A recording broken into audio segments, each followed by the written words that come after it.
एक बौद्ध भिक्षु अपने मन में उठने वाले नकारात्मक विचारों से बहुत परेशान था। न चाहते हुए भी उसके मन में तरह तरह के गलत विचार आते रहते थे। उसका स्वभाव भी काफी चिड़चिड़ा हो गया था।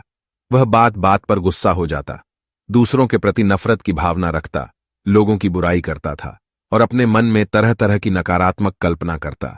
वह अपनी इन सब बुरी आदतों से बहुत परेशान हो चुका था।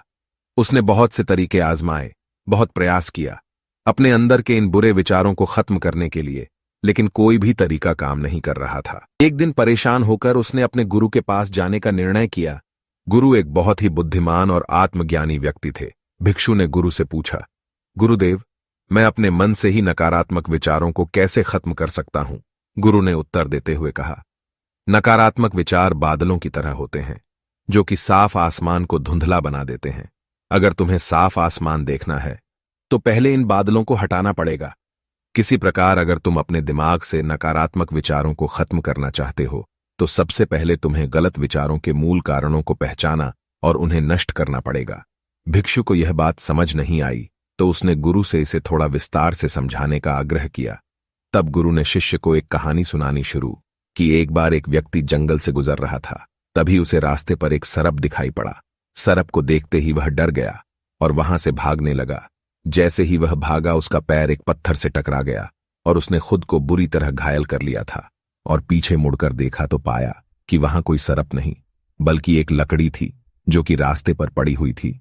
यह देखकर उस व्यक्ति को महसूस हुआ कि उसे नुकसान पहुंचने का कारण उसके खुद के अंदर बैठा डर और उसके नकारात्मक विचार हैं, जिसने उसे घायल कर दिया। कहानी खत्म करते हुए गुरु ने उस भिक्षु से कहा, इस कहानी की भांति तुम्हारी परेशानी का कोई मूल कारण नहीं है। तुम्हारी समस्या का मूल कारण तुम्हारे अंदर की भावनाएं हैं, जो गुस्सा और ईर्ष्या के रूप में बाहर आते हैं। इसीलिए अगर तुम्हें अपने मन से विचारों को खत्म करना है तो इसके मूल कारण को पहचान कर उसे नष्ट करना होगा। अब हम इस कहानी को अपने जीवन में कैसे लागू कर सकते हैं? इसके लिए अपने विचारों और भावनाओं के प्रति जागरूक रहो। देखो कि आपके भीतर क्या चल रहा है। आप अपने आसपास की घटनाओं पर क्या प्रतिक्रिया देते हैं। साथ ही मन में उठने वाले हर नकारात्मक विचार के कारण का पता लगाने का प्रयास करो। दूसरा, अपने अतीत की बुरी बुरी घटनाओं और बुरे अनुभव को स्वीकार करो और खुद को और दूसरों को माफ कर अपना ध्यान केंद्रित करो और आपके पास जो कुछ भी है उसके लिए इस ब्रह्मांड का आभार व्यक्त करो। आभार व्यक्त करना हमारे नजरिए को स्वच्छ बनाता है और हमारे अंदर से बुरी भावनाओं को खत्म करता है।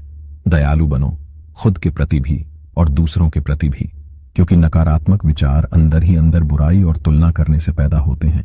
यह कहानी हमें सिखाती है हमारी परेशानी का मूल कुछ नहीं है। असल समस्या तो हमारे भीतर विचारों के रूप में गहराइयों में छुपी हुई है। इन विचारों के मूल कारणों को पहचान कर हम विचारों को अपने दिमाग से निकालना शुरू कर सकते हैं और एक ज्यादा खुशहाल और शांति से भरा जीवन जी सकते हैं। याद रहे, कहानी की भांति हमारे ज्यादातर नकारात्मक विचार भी सिर्फ भ्रम मात्र हैं, जिन्हें हम अपने मन में पैदा करते रहते हैं।